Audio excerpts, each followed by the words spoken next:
Yeah, you're only on Instagram probably what, a few times a week now, huh? Like, I mean, you're Not on there much. like to check and stuff, but not to actually be Right. actively on there. Why is that? Right. I'm on there every day, but I'm not posting every day because, man, I never stepped foot in my shop one time since our last podcast. I just didn't have the Sad. time. It's It very is. sad. It is. But between work and kids and hockey and cheerleading and everything else, man, dealing with them, and which is fun. We're having a lot of fun, but man, it's just been crazy. So Yeah. You moved in, you feel like you're finally settled in and relaxed. yeah, ish. We got the downstairs looking nice, and like it looks like we have our shit together, but like the upstairs where nobody goes, it's a little different story. Stuff's still in tubs and boxes, and we'll just go through one room at a time and get it taken care of. That's Yeah, good. those will be in boxes for 2 years. Yeah, That's how we are. Well, if it stays in a box more than a couple weeks and you don't miss it, then why do you even need it? Yeah, That's a I good think point. that, but then I like open the box. I'm like, yeah, I don't want to throw that away. I know, that's right. Yeah, I'm like that too. I still have stuff in my office that's like in boxes that I Yeah. haven't looked at, but I know when I need it one of these days. You won't know where it is. Yeah, I'm just like I know that box above. I have a bathroom at my shop, and I have a closet that goes into my office because my office is attached.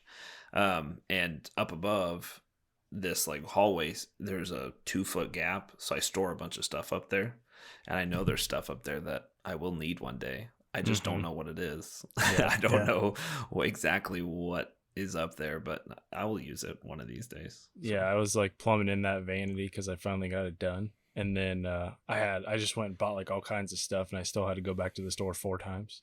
And so annoying.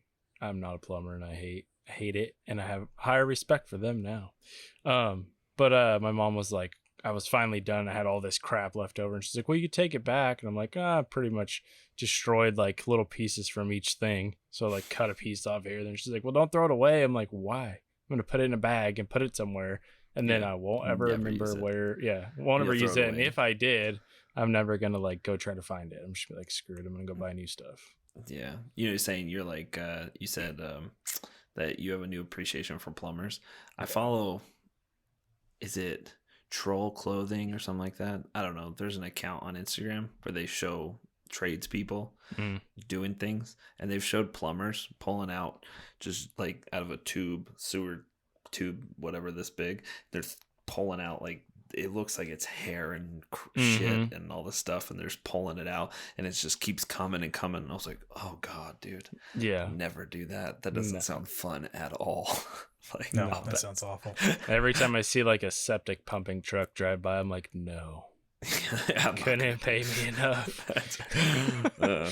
Hey, but you're not in debt from college, man. That's true. There's a plus there. That's right. A lot of these trades, you get 10 months certification. You pay a few grand. You got your certification. You're making way more than most people out of college. Yeah, I can attest to that. That not that I went that route. I went the college route, and I wish I went the trade route. I really do. I wish I never went to college. And my wife hates when I say it, but it's true. I'm really gonna push my kids into trades routes because I think that by the time my kids, who are 11 and 8, are of working age and in their mid-20s, that there's going to be a high need for tradesmen and different, whether it be working on AC units, woodworking, or whatever. I just think that the way that the world has been going, like through technology and people going towards more computers and websites and stuff, that there's going to be a higher demand for tradesmen. It'll probably name their price by then. Yeah, it's already getting like that. Yeah. So hard to find people to work, like do manual labor jobs of any kind now. Even around here, where I'm in a pretty rural area, and it's still like, good luck. Yeah. So I agree. I agree with everything you said. I'm going to push my kids to that too. Like if my kids get out of high school, they finish high school, and they tell me, I don't really know what I want to do, I'm not going to push them to college. I'll say, hey, if you want to go to college and you feel like that may be the route you want to go, then what I would want you to do is go to a trade, like not a trade school, but a community college, something like that we have here in town. Just do that, get your associates, and then work while you're going there and figure out life a little bit before you go on. You don't have to go to college. If you're going to be an engineer, perfect, cool, totally understand. Or you want to be a pilot, or whatever that you want to do, something like that where it requires higher learning, fine. But don't do it to be or dentist or something. Yeah, doctor, whatever it is. College. But don't go to college if you're going to get a fake sociology degree like this. It is so useless. It really is. I mean, I had sociology and criminal justice, and the only reason I did sociology really was because they didn't have a criminal justice major. They just had the criminal justice minor. So me wanting to go into law enforcement, after I took the one criminal justice class, I was like, oh, that's what I want to do. So the easiest way to do that was sociology, which is a joke, just an absolute joke of a degree. So if my kids don't know what they're doing, don't know what they want to do, I'm going to push them to trades or just get a job and work for a year. See what you like, do different things, but don't immediately go into debt as you become an adult. I think it's stupid. I really do. It's a horrible idea. It is. You don't realize how young 18 and 19 is until you're about 10 years older than that. Mm-hmm. And you're like, oh man, I was just a kid. Like, just because you graduated high school doesn't mean anything, right. I knew nothing. Yeah. But I feel like, Brandon, go ahead. Oh, I was just saying, I feel like you can get a ton of experience just from working just a regular job. People are like, oh, you're missing out on all these experiences. Yeah. What partying? Mm-hmm. That's what you're missing out on. That's what you're like. I don't want my kid. I mean, that's not what I've found to be like what I remember from college. I'm not gonna pay. Mm-hmm. I'm not gonna pay, or I don't want my kid to get into debt to party. It's like, go get a job. You can still have friends and experiences. Anyway, go ahead, right. Jesse. Right. Didn't mean to cut you off. Nothing. I was going to say, let's circle back around. I want to talk about that vanity because I saw it in Brandon's stories today, and the thing is awesome looking, man. It is. Thanks, dude. Yeah, it took a long time, but it's in there now, and it's all ready to use. Except for I still have to get drawer pulls put on, but other than that, she's good to go. Don't look at the plumbing. Don't ever do that. Don't share those pictures on Instagram. Yeah. Trust me. Nobody needs to know. Keep it on those soft closed drawers. You'll be good to go. Right. It'd probably up my engagement though, because I get a lot of plumbers on there being like, "What did you do?" Yeah, that's true. I sent it to my buddy that's a plumber, and he's like, "Oh my god, what'd you do?" Hey, the water comes out and it doesn't leak when it goes down. Shut up. Yeah, that's all that matters. Yeah. No, my wife loves it. I like it too. I think it's great. Thanks. I'd like to do something like that for my downstairs bathroom, but it won't be a double vanity. It'd just be a single one, but very similar. I love. Yeah, I really like the look of it, but after even using it for like one night, I can tell that I should have probably done like a different top or like a much more water resistant finish, because like the water just goes everywhere because of the way the sinks are and stuff. Yeah. And the water's falling like probably 10 inches before it hits the sink. So it splatters. So it's kind of splattering. And especially when you're like washing your hands, if you're like me and you like get your hands wet and then go to get soap and there's water trailing everywhere. Yeah. But so what finish did you use for the top? That one we make. But it's it's like a year old. And I think he's changed it since then. So and I don't think I put on enough coats. So there is some water spots on it, but I'm gonna mess with it a little bit more and put some of the wax that we have on top now and see what happens. But it should be fine, because the table we have at work that was done with it sheds water like nothing. Like people set drinks on it all the time, and it doesn't have any rings or anything, so should be okay. But is that a finish that you have to reapply at a later time, or is it just like easy to put another coat on? Or yeah, it's super simple. It's just like basically kind of like Odie's or whatever, like a wax oil finish. Gotcha. So you could throw another coat on later on if you wanted to or felt the need to. Yeah, for sure. I already did. Like I put another coat on after I put it in the house, but it was just the oil, and I want to get some of the actual wax on there and like buff it in, and maybe it'll create a barrier, hopefully. Nice. I did a vanity a couple years ago out of maple, and I want to say that on the top I used a couple of coats of Waterlux and then oil-based poly on top of that. And it seemed to have held up really well for the people I've built it for. Yeah, I kind of wanted to do it just to test the finish mostly, and because it's mine, so if it messes up, I can always like redo it.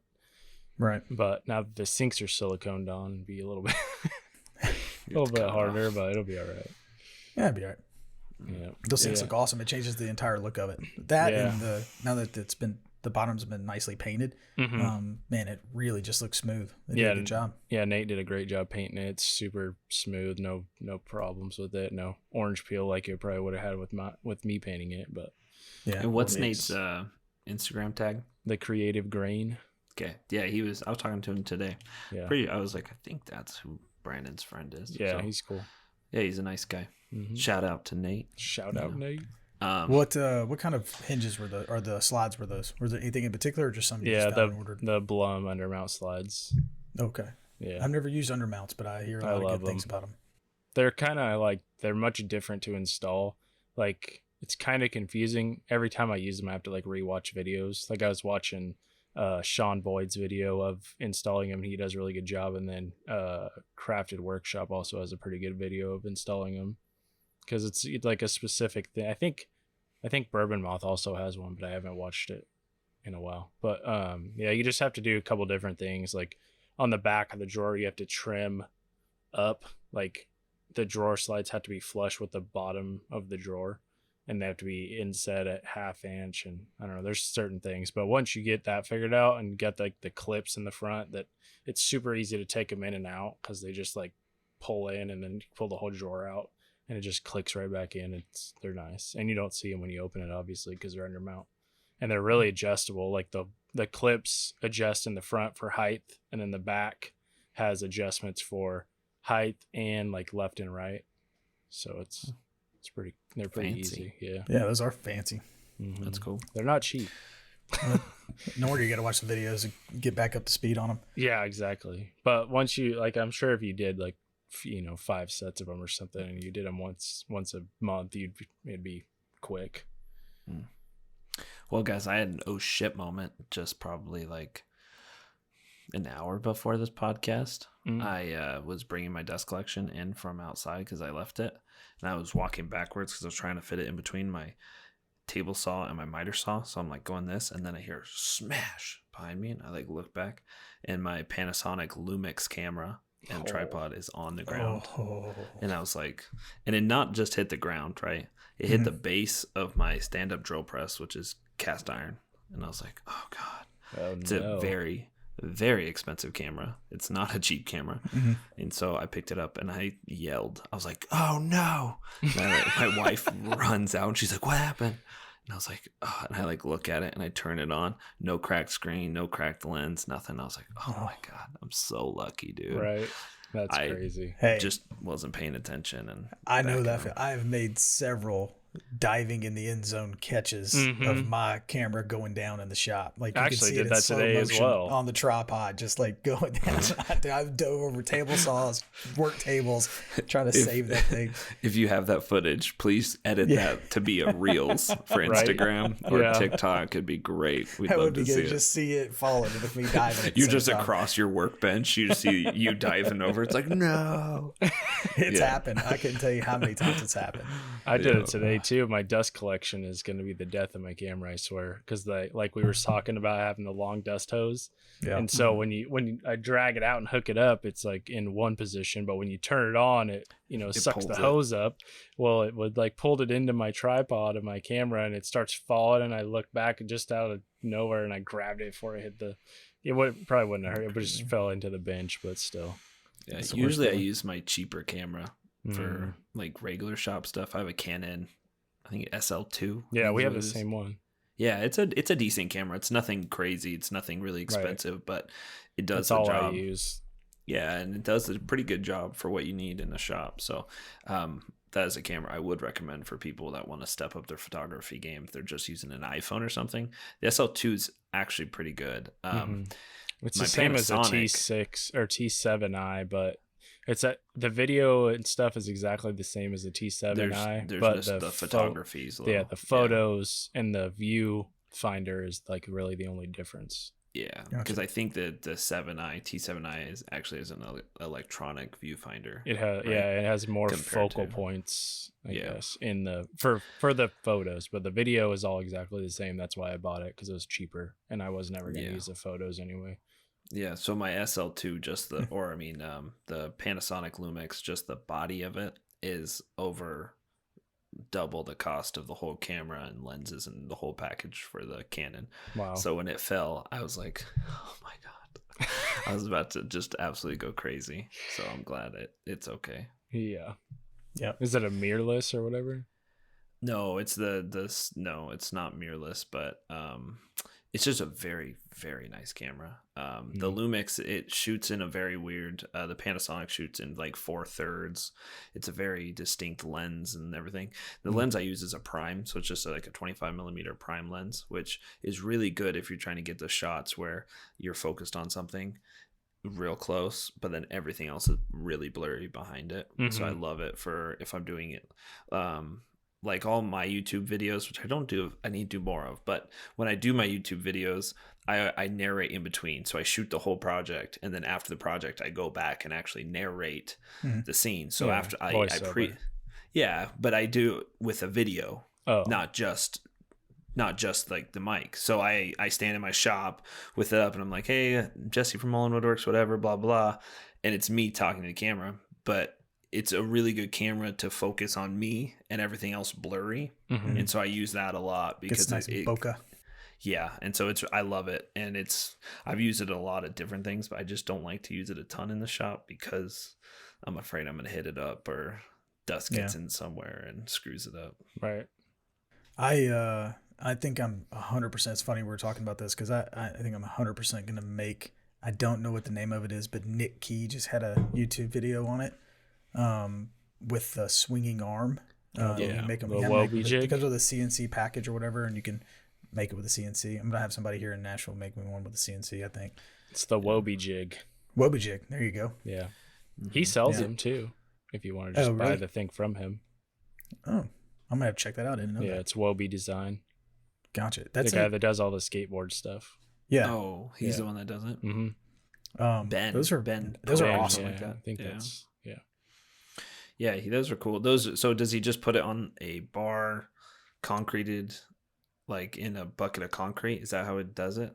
Have you seen those? You can attach it to anything. I've seen them attached to like the posts in a shop. Oh, Jason like Bent a clip. did that. Yeah, Jason Bent used like a combination of Jay Bates's camera holder that had the concrete thing or whatever, and that Wobie, and then Nick Key actually came up with a caster design to put it, it has a rod with the casters and stuff on it so you can roll it around. So I think it's kind of versatile on that end. You can kind of go a couple different ways with it. You gotta have a sandbag. Yeah, have a sandbag. I would like to build one of those soon because it'd be nice to get certain shots over the workbench with wood sliding underneath the camera and more unique shots where you can get closer in. I would like that. Yeah, so I need to build one. Yeah, that'll work good. Yeah, right now I spent all day in the shop. Today is Sunday. I spent all day in the shop. We went to we'll start with it. I went to church for the first time since March, which is it was nice, dude. It was actually nice. But so we went to a new church because the church that we usually go to doesn't have kids church yet, or they only have it from like I think it's 2nd grade to 5th grade, which doesn't help us at all because we have 3 kids under 5. So, there's another church in town that has normal kids church, except no baby. So we only had to deal with 1 instead of 3. Like, we'll try it out. So we went. It was nice. It was nice to actually spend time with family. We've been once, and the only reason we have been back is because for that exact reason is there is no kids church, and we had to sit there with both of our 11 and 8-year-old in the pews, and I was like, we can't do this until y'all open up the kids church stuff again. Well, I had to walk out with my youngest, and because she was literally doing this in middle of church. She's like, blah, blah, blah, blah, blah, blah. She's 1 year old, and she was doing it's adorable, but she literally did that the whole time. I'm like, oh my God. Everyone's all smiling and turning around at us. I'm like, I get, she's cute, but she's, oh God, you gotta shut up. So I took her outside and then rocked her to sleep and then went back in. But it was good. So we went to church, but then after church, I was in my shop all day. And I finished flattening a slab. I've never had to flatten a slab and pass it so many times in my life. It was so twisted that flattening it took so long. It went from a 3-inch slab to now it is 1.5 inches. So I took 1.5 inches off passing back and forth on both sides. So I got the top flat, flipped it Did over. you do it in your shop? I saw your stories, but I couldn't tell if you did it inside your shop or not. Yes, in my shop. Oh. So it was everywhere. It took so long. So I flattened it finally. So I did half of it the other day, where I got one side pretty close to done, not quite. So I finished that. Then today I finished like a couple passes and it was done. I flipped it over, did the back side. Yeah, and so once that was done, it took probably an hour and a half to clean up the whole shop, maybe more. And it was, my dust collector, I was vacuuming up, I had to dump it more than twice just to how much crap was everywhere. I don't want to hear about your router problems, Kay. Why? Well, yeah, I guess you guys don't know. So at work, we have, I think I told you about that big conference table with the logo and stuff that I did like 15 hours of routing on the logo part. Well, I flipped it over and he bought these big 2 foot by 4 foot light panels. So it's like a diffused, literally like a 2 by 4 foot light, but it's all like a diffused panel. So and it changed color or whatever. So we're going to inset those in the back so it glows up through the logo, which will look cool, except for I've had to route out a 2 foot by 4 foot area in each slab, and it's like 2 inches deep, maybe almost 2 inches. So I'm using a 3/4 inch bit and just it was like 5 hours the other day, and I still have a whole nother one to do. Dude, you should get a bigger bit, like a slab flattening bit. Well, the problem with those outside. Is it doesn't really they don't like to plunge. So like all of those flattening bits, like whenever you try to plunge, like I always end up like ruining getting them too hot and ruining the edges on them. Yeah, I have done. You could have done that. You could have done the edge, right? Yeah. Like well, got the edge done, I did the edge flattening. Yeah, probably. But the only one we have at the shop is dull, so I was like, screw it. And I get paid by the hour. God, that's rough, dude. That's a lot of routing. It was ridiculous. An obscene amount. Yeah. Luckily, I won't have to do that anymore because we have I think it's called an arc light CNC, a plasma CNC. It's like a 5x10, but they sell a router kit for it. So, or a spindle motor kit. It's like a commercial thing. So we'll get that like probably in a week. So we'll have a wood CNC. The only thing I'm concerned about is it's on a bed of water with like metal in it. I mean, I guess we can drain it because it has a big drain on the bottom, but we're still gonna have to I don't know. I was like, how are we gonna use that? He's like, I don't know. We'll just cover the bed with something like a big sheet of plywood or something, but whatever. But so we'll be able to flatten our own slabs now and then do stuff like that. So I don't have to hand route anything anymore. When your water, like if you said it's on top of water, if you flatten anything, all that sawdust is just going to sit in your water. Right. Well, it's just said he said we'd probably like cover it or we'll just put a cover on it of some sort. And then it's going to have a spoil board anyway of some kind. So I don't know. Yeah, that doesn't sound fun. No. But yeah. It's not. So thanks for one-upping me. You're welcome. Appreciate it. That's very nice. I'm surprised you can even grip your hands right now. I know. Hold on a router that long. Yeah. Both of you. Yeah. But then I went and got melamine today too, which is the first time I've used melamine for epoxy. I haven't done epoxy in about a year and a half, maybe. It's been a long time. So I actually got melamine, which I usually just use Tyvek tape and tape plywood down or something. But I actually went and got melamine. So hopefully it works out good. I'm going to set it up in silicone, all the edges and all that crap. All I'll tell you is make sure that the epoxy doesn't get too hot, because if it gets too hot in melamine, it will stick to it. Ask me how I know. Yeah, I will. My shop isn't. I mean, you're really hot still. Your temperature at your place is what? Are you still in the hundreds? Since the fire, it's actually been a little bit cooler, probably because of the smoke. But even now, the smoke's cleared out, and it's still like the highs are in the upper 80s. So it's cooling down a little bit. Yeah, we're in the 60s, so we're not bad at all. So I should be more than fine. Yeah. Just concentrate on not pouring too much at one time. Right. What are you going to use? So I have Moss epoxy deep pour. I have 2 gallons. I need more, so hopefully I get some more soon. But I have 2 gallons of that, or 2 gallons plus the mix, so more than 2 gallons. It's like a 4-gallon thing, I think. Is that what it is? I think no. Well, the things, yeah, because it's 3 gallons of resin in one because it's a 3-to-1. The deep pour is, yeah. Okay, so I have the 3-to-1. I have 2 sets of those, but that's still not going to be enough. I don't even think close. Yeah, I would be careful. Cause I'm gonna do it slow. I don't have any. Well, I mean, I would do I don't know how big of the area you're doing, but I wouldn't do more than an inch at a time with that stuff. No, I know. That's what I'm saying. It's a 5.5 foot table. So, and the area is going to be that I need to pour is at least, I don't know, 9 inches to more. So one of those isn't even going to fill up an inch across the whole thing, probably. Yeah. So then I'm going to have to do I'm going to have to do quite a bit. Yeah. So I don't know. We'll see. But I didn't even know what kind of wood it was, except it was heavy. So when I moved it, it was very, very heavy, and it was 7 feet long. Do you know now? So I actually put up on my Instagram. I was like, yeah, anybody knows what this is, let me know. I think it's ash. I think. I'm not sure, though, because I've done some candles, and I forget who told me. Someone was like, I think that looks like ash. And I was like, that does make sense, because I have some, not candlesticks. What are they? Well, anyway, the things that candles sit on top of, I forget what they're called. I just call them candlesticks. But I turned them, and they're big, and I've used holders. Yeah, I guess they're called something, and I candelabras. Can't those are the metal ones, though. And so, I don't speak Spanish. So, I made some of those, and it's ash, and they're pretty dark. It's a really cool wood, and when I put water on it, it looks like that. It's not quite as dark as walnut by any means, but so I think I'm going to do some black epoxy on one side, and then leave the other side actually live edge. So it'll be live edge on one side, and then squared off on the other with black epoxy. We'll see how it looks. Cool. And that's cool. If I get to the point where I pour the one side, and I look at it, I'm like, this looks dumb, I'll just pour the other side.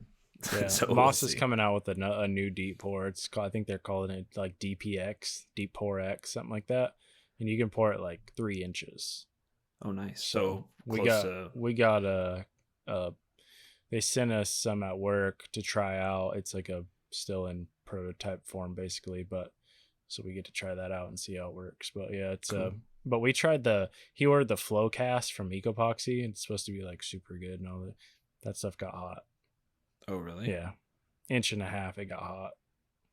Interesting. And it wasn't that big. big. In your shop, though. Yeah, it was hot in the shop. But so that helps. It still didn't act any different than the Moss Deep Pour, in my opinion. Yeah. See, I've used Moss Deep Pour before, but my shop was like 90-something degrees when I did it. And it boiled within it's crazy. Like 2 hours. the ambient temperature makes an insane difference. Yeah. Like when I did the bookshelf thing with the slabs or I think I did like half slab, half epoxy. It was quite a bit of epoxy, and I was worried. I was like, because it got hot on me before and messed up that bullet table. So I was really nervous, but it was like 65 or 70 in my shop, and I had a fan on it. Never got hot at all whatsoever. And I poured like 2 inches. How long did it take to cure? Like a day. No, it's not too bad. Yeah. Y'all are boring me with all this epoxy talk. I know. You don't epoxy pretty much anything, do you? No. Not anymore. I mean, I use it to fill knots. That's how you got famous, okay? Reach back to your roots. That was one time I did a clock for my son. It was tiny. It's like the size of my computer clock. It screen. was a night light thing or something. No, yeah, that's right. Not a clock. You're right. It's a night light. I was like, I never saw. You know better than me. No, Brandon does that all the time. He's like, I'm pretty sure that's not what it was. And it was great. It was a night light. It was really cool. He still has it now, and it still works really great. But no, after that, I kind of got He's like, it's hanging up on your son's wall as we speak. To what? What are you talking about? On the south wall, about 3 foot high. Like, that's not okay. After that, I kind of got out of it. I say got out of it. I still have it in the shop. It's handy as hell, for a lot of things. I just used it the other day to fix a 50-pound dumbbell where the head fell off of it, but worked perfect. Wow. I one of my best videos were my chessboard, my epoxy chessboard that got me big, or at least I grew a ton off of that, and I haven't done epoxy since that. I don't think so. Wish I could say the same. I don't Hopefully it I don't goes really well. enjoy doing it. Yeah, either I don't. Yeah, I don't. I don't have great joy doing But it. I either. do it at It's work just a now pain all in the the ass. time. Yeah. So. I like the way it looks. It looks cool. I like the, like, I don't like the clear kind of color stuff now. I like the jet black, whatever that you can't see through, and it casts something like a really nice piece of wood in the center of it for a conference table. I think that looks really cool. Yeah. The one I'm doing at work right now, I'm actually kind of excited about that lagoon table thing. I think I showed you guys. It's like I cut the center out of that cookie and then did really dark blue on the bottom. And then I actually got the idea from Rob at Stone City Woodworks. Woodworks? Is that his name?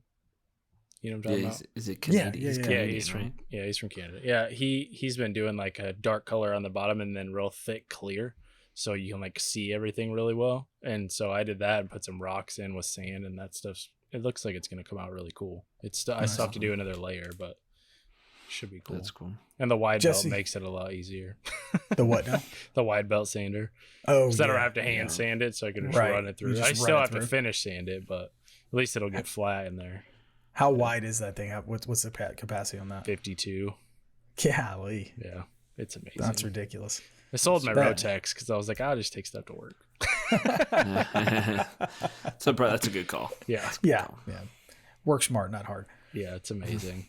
Jesse, what kind of router sled are you using now? I remember back in the day, you actually had a pretty good idea on a router sled. You did some videos on, if I remember correctly. Yeah, you know what's funny is that video. Yeah, so I did one video. It's on my YouTube, and I used my pipe clamps as the rails, which like everybody on their comments, this is such a great idea. I don't ever use that again. Because now, the one thing I saw on it, and you tell me if I'm wrong or not, but the one thing that I thought about it when you did it, I was like, that is an excellent idea. But what if you go too far and your router bit hits that metal?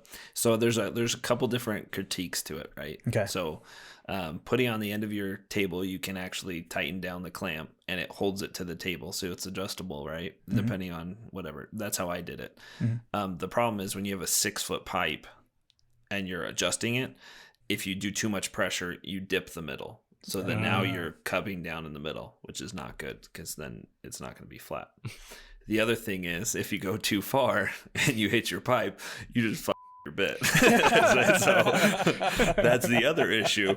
So it actually, when I was first starting out, it worked. I used it for, I don't know, a handful of slabs. They were all small coffee tables or benches, but they worked out pretty good.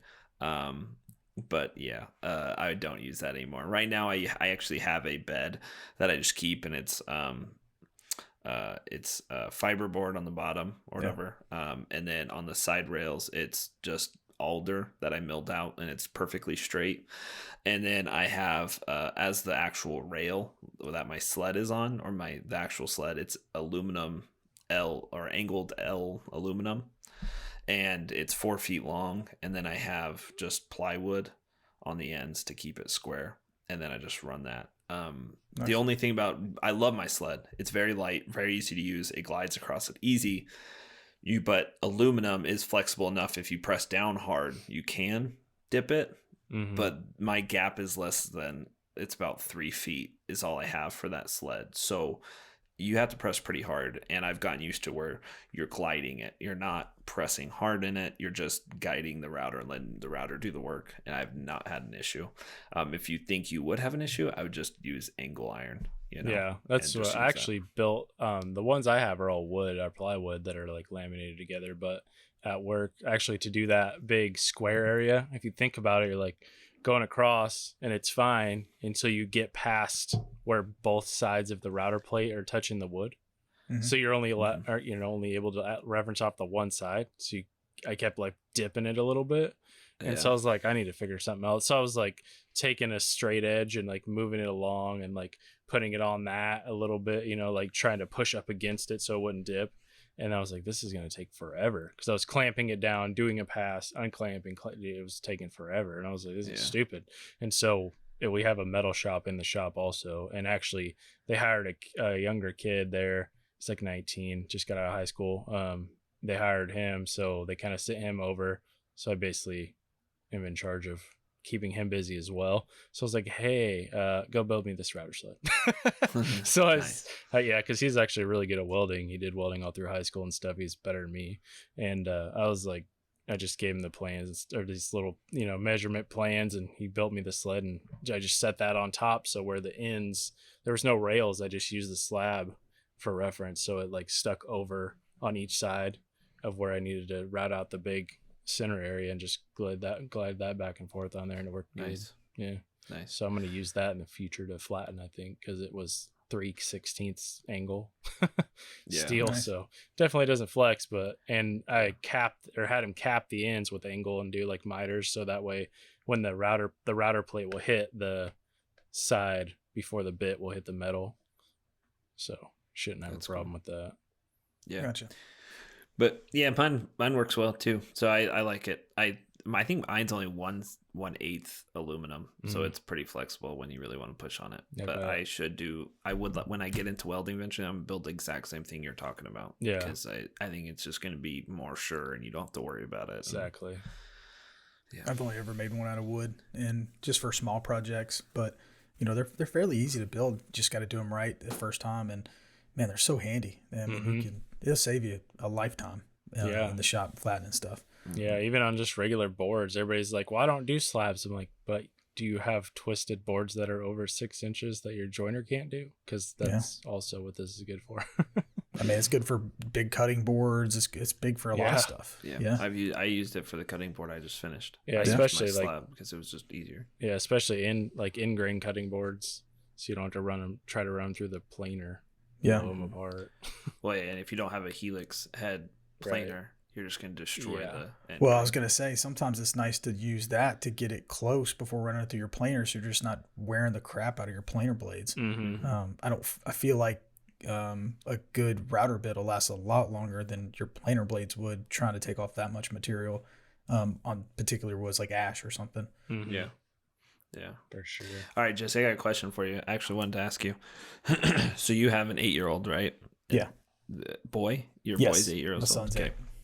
So do you guys have like a game console, a video game console in your house? I assume you do because you have kids, but Yes. you do. What do you have? Nintendo Switch.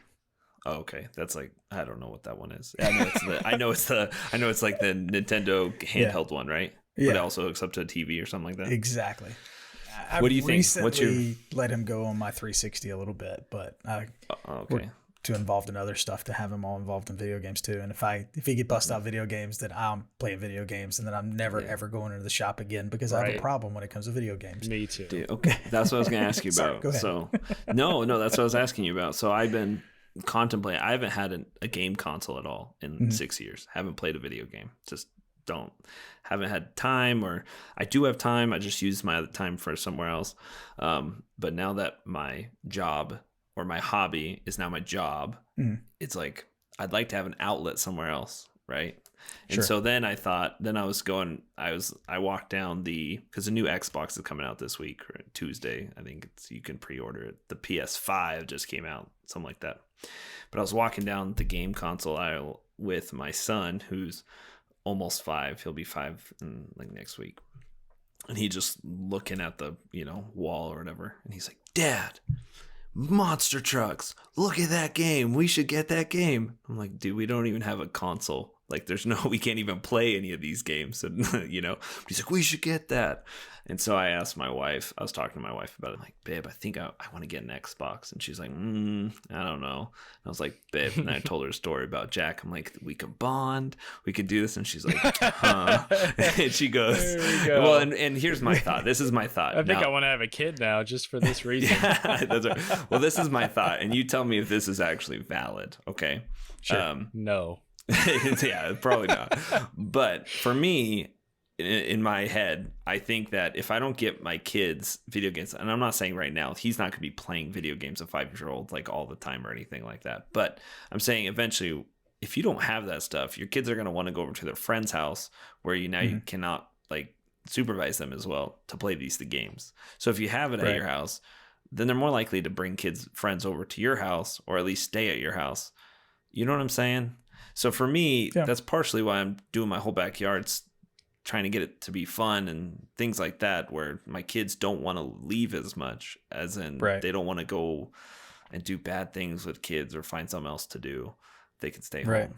is that you think that's valid, or you think as a parent, because you have an 8-year-old, so it's a lot more than me. What do you think? I think it's completely valid. And that's the kind of way our house operates. We kind of have the open door policy here at the house where there is somebody here all the time, kids, neighbors, everybody. And everybody wants to hang out over here, which I love. And that's the way I've always tried to, like, I don't know, tune our house to be, and for the same reasons.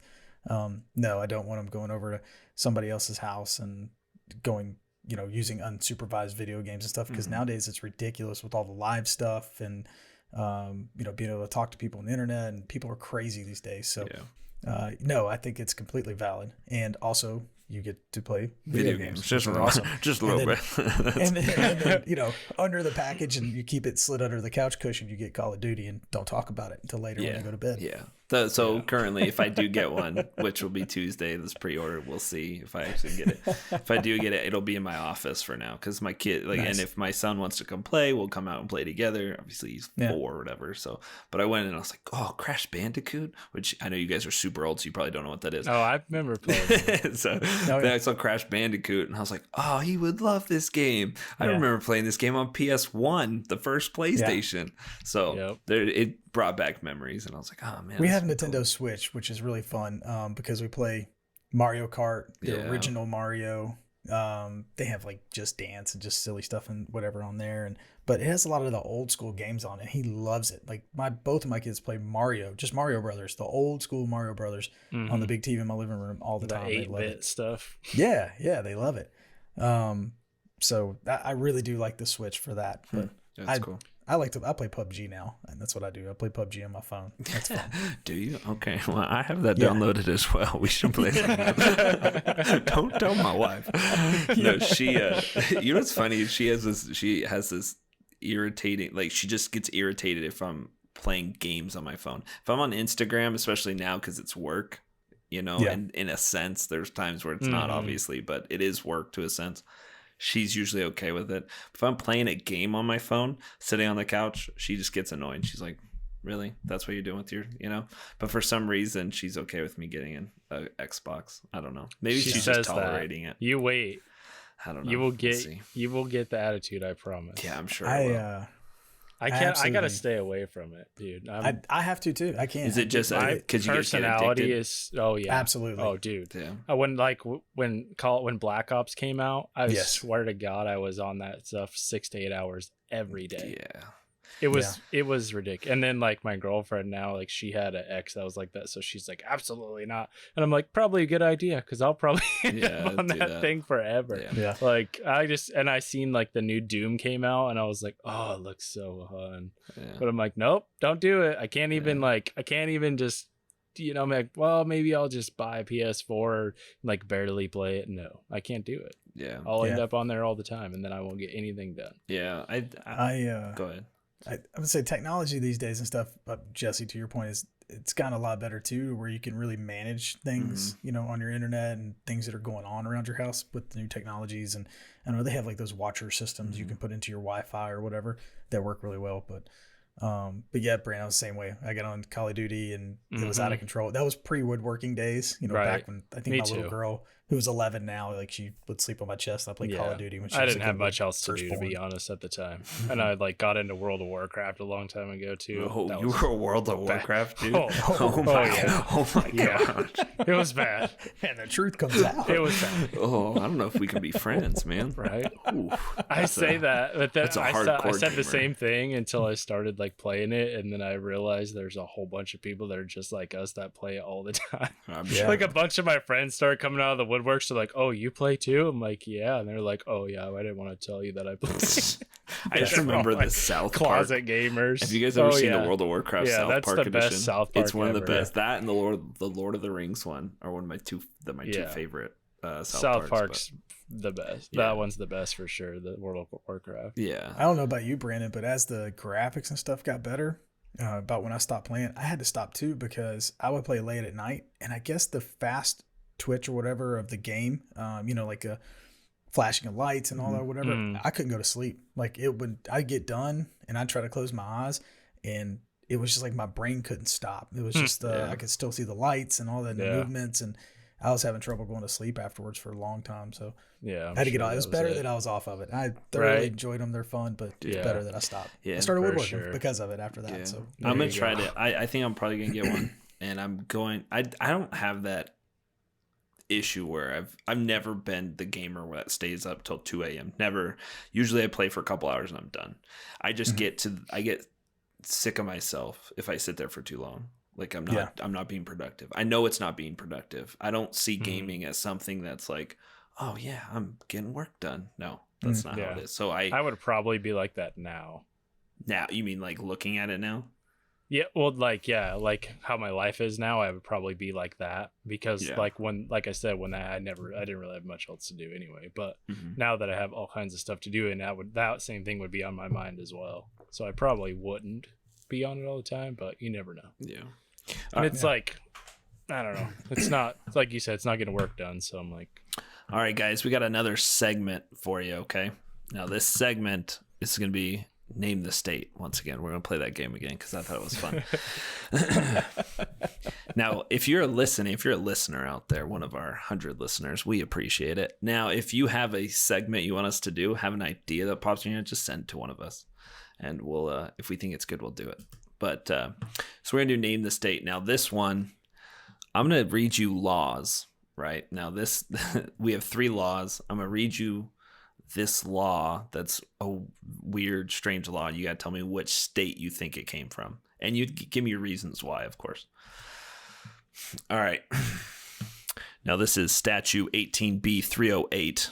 Sale and consumption at bingo games. It shall be unlawful to sell or consume, or for the owner or other person in charge of the premises to allow the sale or consumption of any alcoholic beverage in any room while a raffle or bingo game is being conducted. Weird. It's definitely going to be a southern state. I feel it's going to be a southern state. I'm going to go southeast state. Dude, get warm. I'm going to go with you getting warm. Yes, you're getting warm. I'm severely torn between Alabama and Mississippi. But I was going to say Louisiana. You're going to say Louisiana? I'm going to stick with Mississippi. I'm going with Mississippi on this one. So it is somebody's grandma done got a little liquored up. Yep, exactly. Gertrude is angry. She bet her house. She bet her house on the bingo game. She's now homeless. They had to put a stop to it. The Lincoln's gone. The Lincoln. That's a perfect car. Buick. So you guys are close. It's close to that part. It's North Carolina, everybody. I almost said South Carolina, but I want to copy Jesse's Southeast state. Man, I thought that was fun. I thought when I read it, as soon as you said Southern, I was like, because it's bingo, man. It's bingo. You don't see people up north. They have to deal with snow and shit. They're like, I'm not playing bingo. This is bullshit. All right, ready? All right. So this one is Section 1854.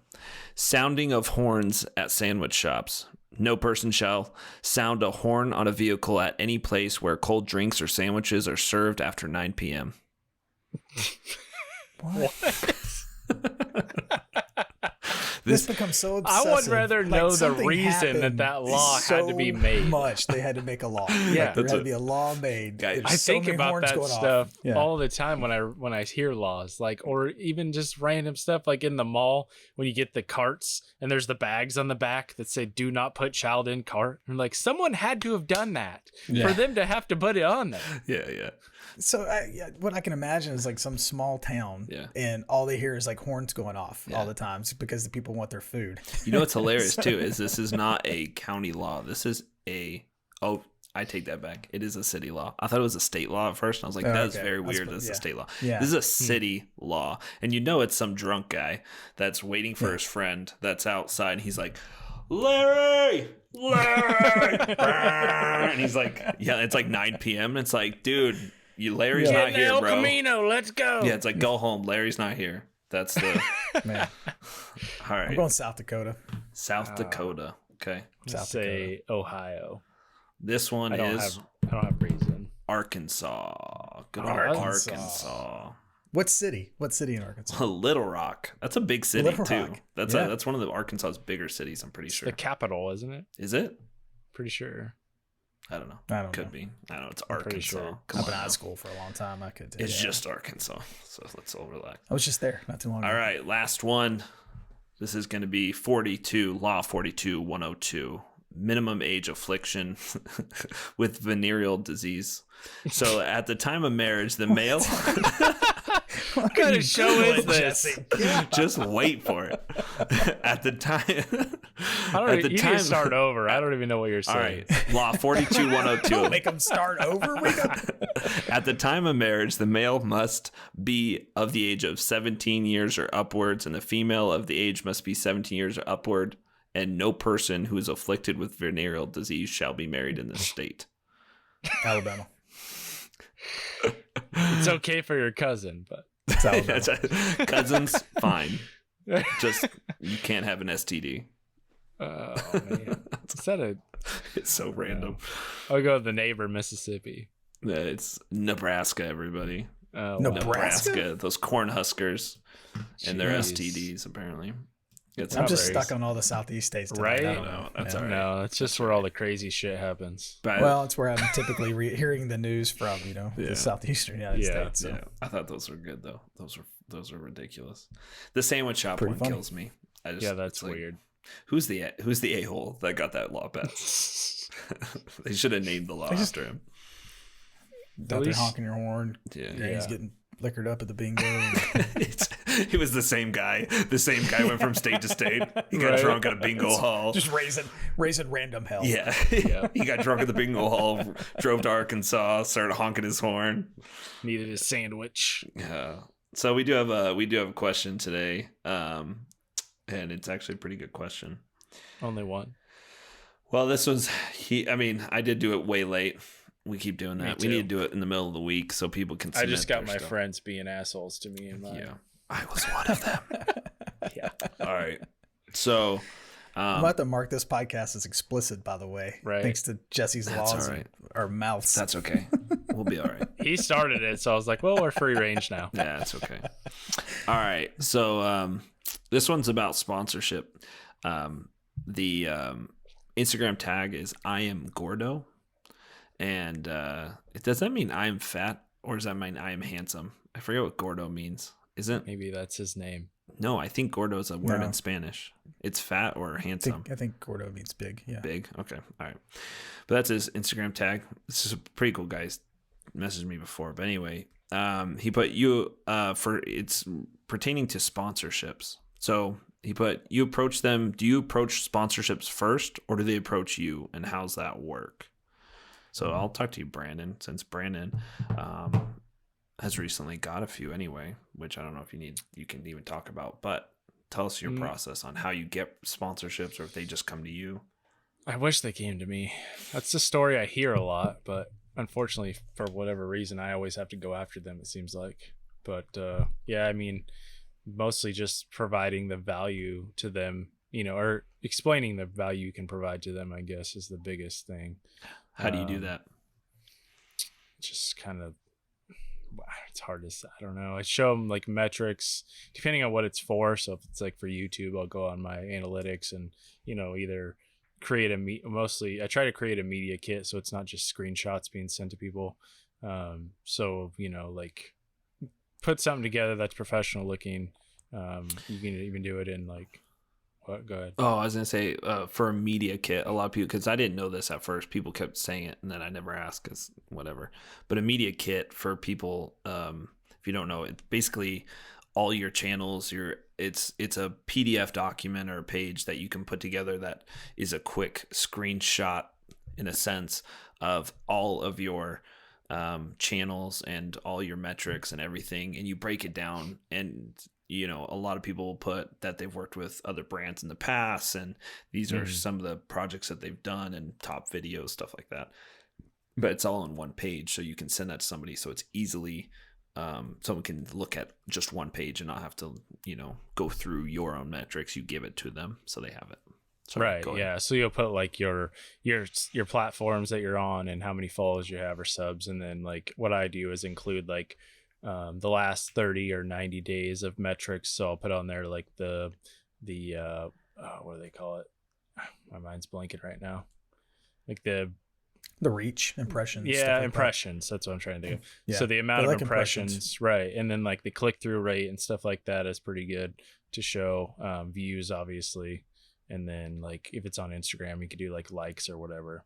Or even better if you have some sort of data that tells them like if you're sharing links like or using codes, you know, then it's good to tell them, you know, how many times those are used per, like the percentage clicked versus how many times they're used and stuff like that. Like you take your Amazon associate links and you say, I've used your product and this is how many people have clicked on my link. Yeah, I've done that before. Okay. Yeah, I have to. Or just like what, like your metrics for, I mean, it only works if you've worked with other brands before, but like if you have metrics from other brand campaigns, then you can show them those. Or also you can use Bitly to create links that are trackable. Yeah. It's an app and you can put a link into it and it gives you a trackable link that you can put like in your Instagram profile or whatever in your description of a YouTube video, and it'll tell you how many times people actually click that link and stuff. So it's a good way to keep track of that if you don't have the analytics from working from someone else. Right. I've never used that. That's awesome. It's I think it's bit.ly. That's what it's. Yes, I think you're right, actually.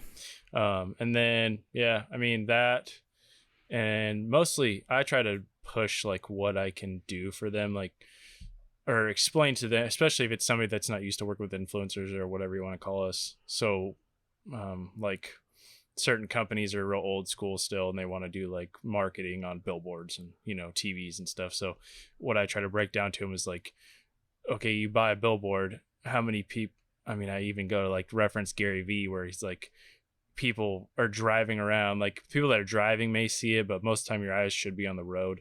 And all the passengers, if you look in a car with a passenger, they're looking at their phone. Like they're not looking at billboards most of the time. So wouldn't it be better for you to be able to directly advertise towards people that are interested in your product? So like if I'm doing woodworking tools, like most of my audience are woodworkers. So if I'm advertising to them directly, you know, it's a much more narrow audience to get to. So the, like, I don't know, the target market is a lot more specific. Yeah. The ROI should be a lot better. Yeah. Because you're really niching down to your customer.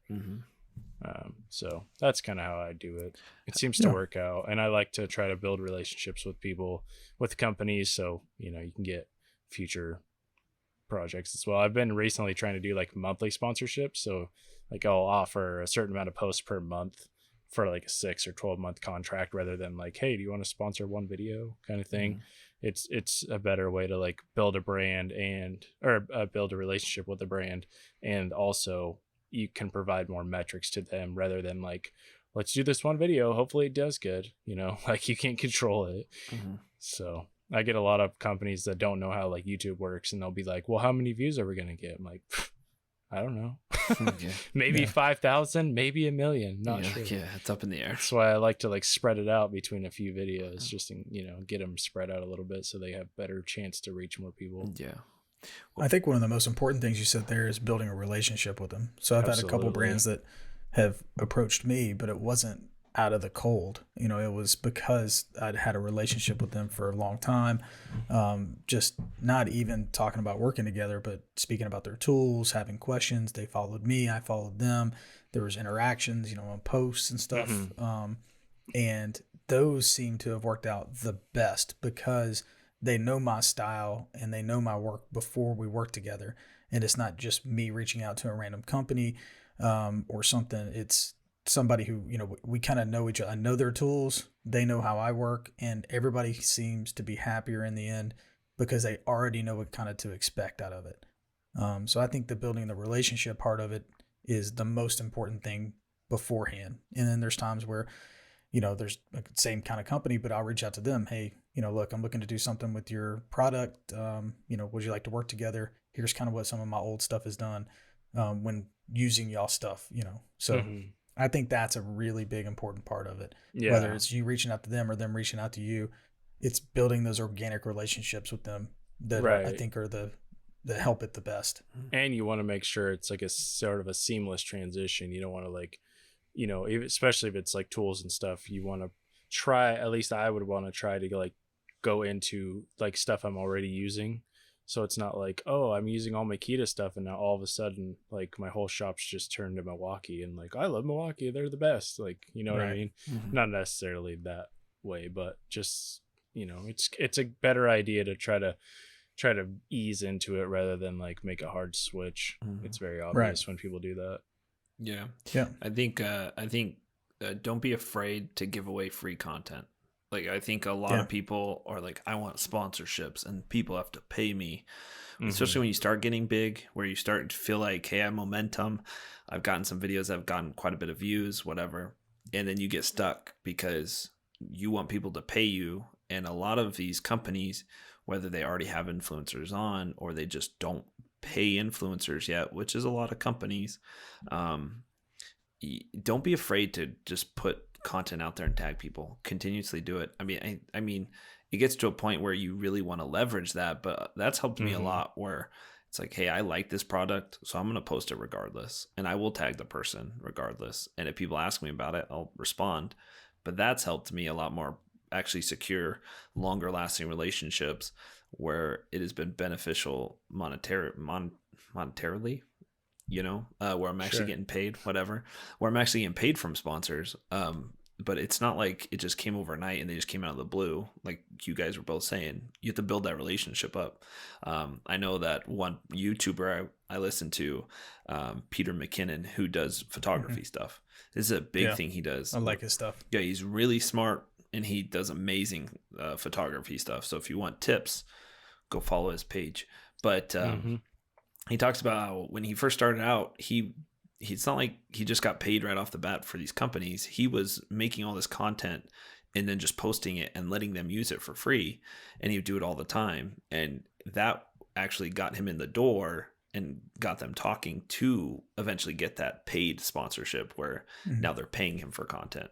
I think that's a lot of the approach that people need to take. Also, if you get free product starting out, for me, when I got free product from a company that I actually liked and used, that was huge. Take that as a win, you know? Like, yeah, I mean, you definitely have to take your size into consideration. What do you mean? Say that again? Like, you definitely have to take like your size and your reach into consideration. You know? Yeah. So like, the bigger you get, you're going to want more because you've put more time into it and you've done that stuff. But when you're starting out, you know, and someone says, hey, we can't pay you right now, but we can send you some free product, and you like that company, I think that's let's do it, and then get that content rolling and keep that relationship going to eventually get the paid sponsorship. Yeah. Unless it's just crappy tools, I'm never turning that down. Right. Yeah. I mean, and then there were some times where I took on, when I was first starting out, or I think we've all been there. I don't want to crap on any tools, but Tack Life tools. I was like, dude, I know what's coming. We've all been there. Hey, they make a good heat gun. That's the only thing I use, and it's actually decent. The other day. Yeah, that's the only thing that's decent that I've gotten from them is that heat gun. It's great. But other than that, you know, and I took that, and I will say I use that heat gun. If I showed in a picture and people ask what it is, it's a heat gun. It's off Amazon. It's very cheap, but it works good. But there are other tools I will not ever show off or do anything like that, you know. I don't even think I got anything else from them. I think I got a sander, and it's crap. Yeah, I got a nice LED light, like a LED shop light that I use every now and then. Nice. Hard to mess that. It's hard to mess up an LED light. Yes. A sander you can screw up, and they did for sure. Hey, I have my belt sander is Tack Life actually, and it still works good. And it has dust collector. I think I have one of those too, but it's like a weird size belt. It is a weird size belt. Yeah. And so I don't think I've ever used it because I think it came with a belt and I like tore it the first time somehow, and I haven't been able to care or find the belt since. I don't, I've never had to replace mine, but I've used it a ton. So maybe if I can't find a belt for it, it's goner after that. Yeah. But I'll use it as long as it works. Yeah. So, but you know, getting free product is nice sometimes. So just be wary of who you want to back up. Yeah. I will say, like, for argument's sake, you don't want, there's a real fine, not a real fine line, but there's a line or a point in time where it comes to where you're like, you're going to be giving, if you keep growing, you're going to end up giving more value than you should. Like, you just need to know that point to where you're like, okay, I've been doing this for you, you know, you give me product, whatever, and I'm providing enough value for you now to where like we need to renegotiate terms. Like, so like a lot of times when I start out with companies, I'll be like, we'll do this for 3 months at this amount or, product, whatever. And then the best thing I think is to like use a discount code or some sort of way to track it. So like I'll give like, 10% off code or whatever, and then they can track that. And then I'll touch base, in a couple months, be like, how's it going? And then if they're saying, oh, not so great, then whatever. But if they're being like, oh, it's amazing, they've got all these, it's been used this many times. And then 3 months comes, you're like, okay, how much money have you made off my code? Okay, we need to renegotiate, and then you can kind of go from there and build a relationship that way. That's what's been the most successful for me so far. Yeah. I think that's a good way to do it. And that's how I usually do it too. So. Yeah. But and also you want to make sure you're not like undercutting other influencers, Yeah. You want to be respectful to the community as well. You don't want to be taken away from the livelihood of those who are in content creation by just completely undercutting them. I think that's an excellent point and something you always got to keep in mind as well when you're kind of running through here, especially for people it's not their full-time job, they just do it for fun or whatever. It's always something really to consider. Be considerate of the community when it comes to that kind of stuff. Yeah. Because people will use you for free if they can. Oh yeah. So can't blame What them. else, man? We got any more questions? Not. Do what? I say can't blame them. No, absolutely not. Yeah, I think you have to figure. Yeah, I agree with that, and to a point, right? Like, I just became. It's been a year since I went full time content creating and all this stuff, in a sense, and I also think that when it wasn't my full time job, I was able to do a sponsorship, even though I was still bigger. And I had a decent following. I was able to do that where I know that other people were charging a ton more, but for me, the value of me doing it, if I was making $500, that's a new tool I can put in my shop. So for me, I'm going to do the $500 because that's looking out for me. You know what I mean? I can now get a new shop that now puts me up forward. So I get both points of view, right? Is what I'm saying. Like if you have to negotiate for yourself, but you have to obviously just, you set your own like levels or whatever. But I mean, you don't want to be doing like, if you have 100,000 YouTube subscribers, you don't want to be making a full dedicated sponsored video for a $50 tool. Oh yeah, of course, or something like that. And that's undercutting yourself more than the community. You're screwing yourself over, right? Right. So I think, I assume if you have 100,000 YouTube subscribers, your worth. You're gonna know, right? I was just trying to find an extreme example. I know, and but I agree with both of you guys. I think you can screw over the community if you're just like, I'm gonna do everything for free epoxy, and I'm just gonna And it's if you don't know, obviously nobody knows. Like when you're first starting out, especially like how much I get questions constantly. Like, how much should I have this brand that's asking me how much should I charge? I'm like, there's no real like set in stone precedent, like what's cool about our community though is like most people that are, unless they're like huge and they obviously don't want to tell you like how much money they make or whatever, but most people that you can reach out to people that are around your same size, and like most people will tell you like what they're making, or at least a ballpark number. And there's also tools online that'll help you with like what is that, Social Blue Book or whatever. I've used that. It's like close. I wouldn't say that. I wouldn't follow that to the T. I think it's a little high. Yeah, it's a little high. Yeah. Especially Instagram. Yeah, the money they say I should be charging people, I'm like, there's no Yeah, sponsor I actually checked it last Yeah. night because I pay it's like $5 a month to get all 3 platforms or however many platforms, and it said that I should be charging some crazy, like for one Instagram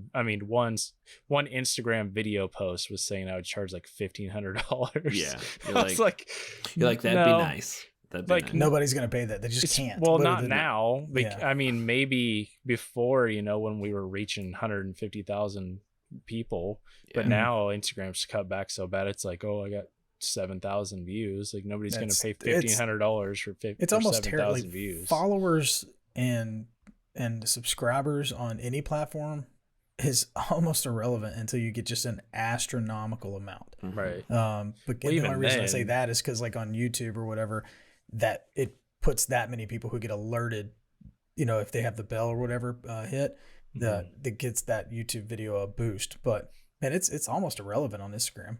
Yeah. Well, even I mean, you're looking maybe 10% of the people it reaches that follow you. Yeah, I mean, I've talked to brands and they're like, well, I don't care how many subs or followers you have. Like, what's your engagement rates? That's what we want to know. How many impressions are you getting? What's your engagement like? How your dedicated are your audience? Team, that's more important. Yeah. Yep. And as you grow, your engagement will naturally decrease, right? Because like the bigger you are, it's less likely you're reaching as many people as your followers. But you can use your viral, if you do videos a lot, like we all do, you can use those videos that are very successful as the leverage for sponsorships, which is what, this is what could happen and has happened several times. 2 million, 3 million views. Exactly. Yep, exactly. Dude, it's already been an hour and 15 or close to that. Killing hour and it. 10 minutes. That flew by, to be honest with you. That was a deep woodworking podcast, everybody. There was a zero barbecue talk. That makes me very sad. I was gearing up for it too. My gosh. Okay. There's a lot of people not going to be happy about that because I get a lot of DMs about the barbecue portion of this podcast. Listen, guys, we're going to... Wait. I watched the show. Oh, you watched the Chef Table Barbecue? It was pretty good. It's awesome, right? We watched all 4 in one night. See, I haven't even seen all 4. I've watched just Snows. I need to watch the rest of them. But to be fair, that's the best one in my opinion. Yeah. Is that the only one in United States, or there's 2? No, there's 3. Oh, 3 of them. Oh no, 2. No, it's only 2. The one the dude that cooks over just fire somewhere overseas. That was my second favorite one. Yeah, me too. He's in Australia. I need to check it out. So this is what I say. I honestly think, and maybe we'll just have to wait till when there's that one Sunday, like maybe Brandon's not available or something, because I'm not sure if he wants to do this or not. You're more than welcome if you do. But man, I'm thinking a full blown barbecue podcast. That'd be awesome. Just one. Give me one, and we'll just do full blown hour podcast on barbecue. We could do that. We could double up too, right? We do our normal podcast, then film another podcast where it's just barbecue. A bonus barbecue. And we'll do 2 episodes in 1 week. I'm down for that. I'm down for that. It. All right, guys. I can talk barbecue quite a bit. So yeah. Well, thanks for listening, guys. I'm still researching which grill I want. Yes. You just keep sending us questions. We'll answer them for you. Oh, yeah. All right. Thanks for watching, guys. Listening. Subscribe on YouTube. Follow, share, all the above. We appreciate all the support, all the DMs. Really, it means a lot. Thanks for everything. And go build something.